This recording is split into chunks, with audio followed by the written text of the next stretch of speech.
Hello, everyone. I hope you're all doing well.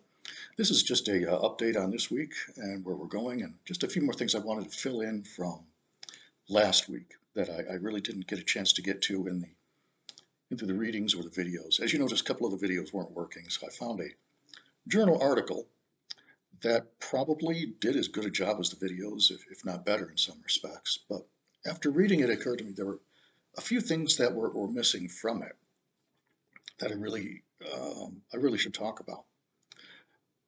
Some of you may be familiar with a columnist. She's also an author. Her name is Judith Martin. She's published quite a few books on etiquette. Probably the best known is, well, she's known as Miss Manners.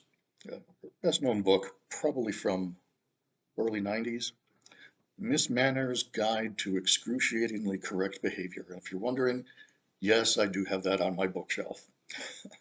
But the reason I wanted to talk about that, some of the things that go into preparing for the research setting do have to do as much with etiquette and culture as anything else. Um,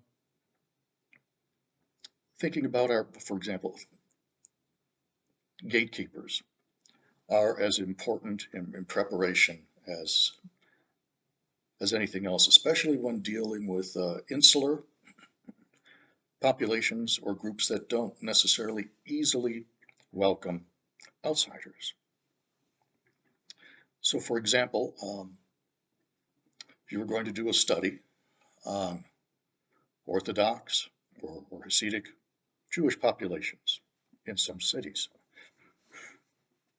you would probably want to go first to one of their community leaders, a rabbi, for example.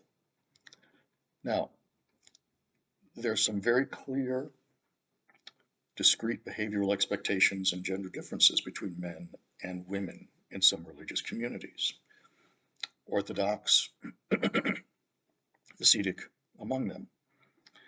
So if you're going to meet, for example, a rabbi as a gatekeeper to that community, if you were a gentleman, you would probably dress in suit, tie, dark colors, nothing flashy, nothing ostentatious.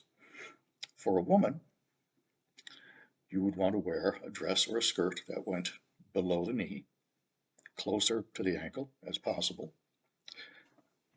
Your arms would be covered. You might even wear some kind of head covering. You certainly would not want to have a large open collar like that. They would probably ask you to put a shawl around you, cover up. Many cultures are like that, and it's important to know those cultural values before we go into many of these cultures. So, for example, other cultures. So you're going to a person's home to interview them. In some cultures, one would not greet anyone in the home until they met the head of the household. In most cases, that would be the husband. So you might be admitted, but you would wait there by the door quietly until the head of the household greeted you. Um, Other cases, many parts of the South, well, not the South, but many parts of the country, very older traditional communities have rigid behavioral expectations. We call it etiquette. For example, if you were meeting a state representative, a state senator, someone in your capacity, maybe as who knows, a superintendent, whatever, you might go to lunch with the representative and their aide. You may take a copy of the paperwork you have, introducing yourself and your program, etc., whatever research project you have. You would take two copies, but you would hand them both to the aide, not to the representative. Small things like that can distinguish us. If you're going to the country club to meet with a representative or state senator, you probably want to know some important finer points on etiquette. Many people are very forgiving about this sort of thing, but some can be very rigid in those behavioral expectations. And the more you know, the more you're prepared, the better that meeting will go, and the better you'll have access into that population or that community. So very important. Also, when we we go visit, interview different communities. Well, let's say you're going to the country club, okay, meeting with the gatekeeper.